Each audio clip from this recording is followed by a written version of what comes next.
John, it's perhaps a measure of the season that Northamptonshire have finished sixth, which certainly was above most expectations, and we're all feeling a little bit deflated because Northamptonshire lost the last game. What are your feelings? Yeah, well, I'd share that feeling as well. You know, we're obviously disappointed to lose a game, another close game. It's another game that's gone to the last session of day 4.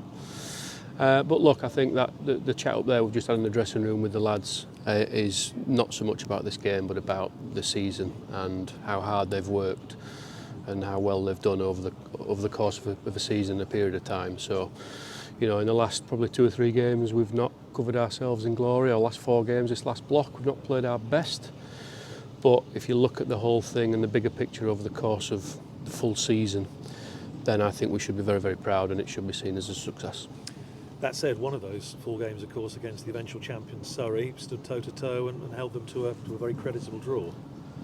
We did again, another sign of our character. We've shown some tremendous character and fight throughout different stages of this year. A couple of times to save a game, a couple of times to go ahead and win a game.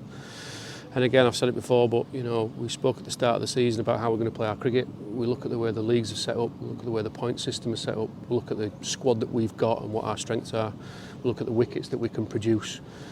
And you know, we put that all together and come up with a strategy to try and play our best cricket, and I think we've done that. I think we've really done it. The strategy has worked. We've again, I think, was it 1995 you said, our best season since 95 in the top flight in this format of the game, and again I think that has to be a real pat on the back to everybody concerned, particularly the players, but also the coaches, the support staff, the medical team. It's a big buy-in from everybody, and I think it's been a great effort. And in 4-day cricket, it does rather underline the old adage that making yourself harder to beat is a very, very good idea. Yeah, again, that was part of the strategy. We said, you know, we have to prepare our minds to be able to play long games and be here on, again I've said it before, last over, the last session, the last day. So and we've done that. We eventually, I feel that's taken its toll. We've had a lot of our games that have gone to that kind of back end of day 4, and again over time that takes its toll. So the fatigue kicks in, slightly smaller squad, etc, etc, etc. But you know, that's what we set out to do at the start. That's what we've done. There's been some tremendous individual performances within that. You know, there's too many to mention. But again, as a collective, the way we've gone about our cricket, the brand of cricket we've played has been great. And not just in this format either. Let's not forget the T20, the 50 overs. Okay, that didn't quite go to plan. But we got some really good exposure for some of the young lads.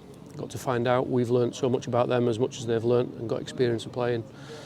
And then the T20, again, the brand of cricket that we played in the T20, it was fast, it was intense, it was positive, it was exciting. Some of the fielding performances, particularly at home on those nights in front of a full house, were tremendous, absolutely tremendous. You know, again, disappointed we didn't qualify because we should have done. We were top with 4 games left and we just ran out a bit of gas. But you know, there is so much there to build on with the way we've played our cricket, and behind the scenes as well. Not everybody sees all this, but the way these lads train, you know, the way they practice, the way they talk about their games, the way the coaches, the way the lids has worked with the bowlers, you know, the way that Smudge throws balls every single morning, every day. He's relentless with that, and I know that the players are really grateful for the support that they get. So yeah. So here we are then, finally, at the end of the season. I know for you and for the whole of the support staff, you're already starting to think about next year and laying plans, but you're going to give yourself a bit of time off? Yes, I am. I think we're all ready for a little bit of a break. It's my first full season as a head coach, actually, so I'll be interested to see whether or not I do switch off, because on days off, you don't get a day off, which is fine, and it's what you sign up for, and when you're in, you're all in. You know, and you wouldn't have it any other way. But I'm really interested to see whether I will actually switch off when we do get that break. But look, you know, we're all ready for a breather, but we're all excited for what can be following on from this year. We've got to keep building. Got a couple of guys coming in.